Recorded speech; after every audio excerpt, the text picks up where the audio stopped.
यह सुनकर मन बहुत ही आहत हुआ कि कल हल्द्वानी में जिस स्थल पर कांग्रेस पार्टी की, हमारी पार्टी की रैली हुई, मल्लिकार्जुन खड़गे जी ने जिस मंच से उत्तराखंड के हमारे सभी सम्मानित भाइयों को, बहनों को संबोधित किया, भाजपा से जुड़े कुछ लोगों ने उस मंच पर शुद्धिकरण का काम किया।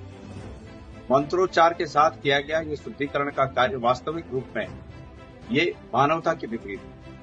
भारतीय जनता पार्टी और कांग्रेस की विचारधारा में आधारभूत फर्क यही है कि एक तरफ जहां हमारी पार्टी, कांग्रेस पार्टी, मानवता को ही सर्वोच्च धर्म मानती है और मानवता के प्रति समर्पित है, वहीं दूसरी ओर भारतीय जनता पार्टी जाति और धर्म का द्वेष पैदा कर, गोंगापंथ फैलाकर और दकियानुसी बातें करके हमारे समाज को बांटने का काम करती है। वास्तविक रूप में अतीत से लेकर अब तक इस विचारधारा ने पिछले 100-150 सालों में देश का बहुत बड़ा नुकसान किया।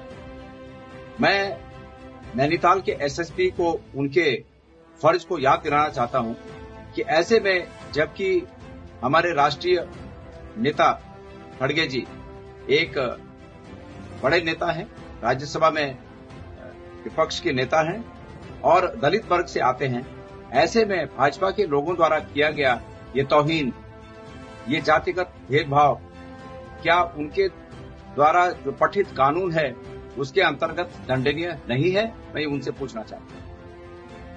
ये उनका विवेक है कि वो अपने विवेक से निर्णय लें और अब ऐसे अपराधियों के खिलाफ दंडात्मक कार्रवाई करना सुनिश्चित करें। लेकिन अगर उनका विवेक नहीं जागता है तो मैं कांग्रेस के हमारे तमाम साथियों का आह्वान करना चाहता हूं कि भारतीय जनता पार्टी की इस भावना का पुरजोर विरोध करें, लोकतांत्रिक तरीके से करें, कानून को तोड़कर न करें बल्कि कानून के दायरे में रहकर इस भावना का पुरजोर विरोध करें। और वास्तविक रूप में मैं ऐसे लोगों को, ऐसी कुत्सित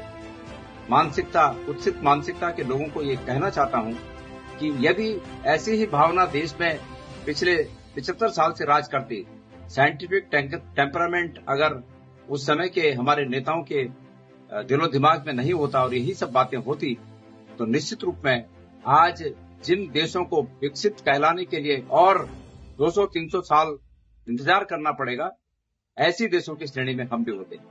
अफसोस है कि आज भी ये भावना जीवित है और इस भावना को कुचले जाने की आवश्यकता है, इस भावना को समाप्त किए जाने की आवश्यकता है। ये भेदभाव और मन में ये द्वेष बिल्कुल उचित नहीं है। जिनके प्रति वो ऐसी घृणित भावना रखते हैं, वो भी ईश्वर ने इस संसार में सबको जन्म दिया, ईश्वर की देन है। इसलिए किसी के प्रति ये भेद रखना ये ईश्वर के प्रति भी अपमान है। महात्मा गांधी जी ने कहा था कि छुआछूत ईश्वर के प्रति अपराध है और ऐसी भावना आज भी यहाँ जीवित है, तो हम तो शर्मिंदा हैं। लेकिन मैं उम्मीद करता हूं कि नैनीताल के एसएसपी ऐसे लोगों के खिलाफ अपने विवेक का इस्तेमाल करके उचित निर्णय लें।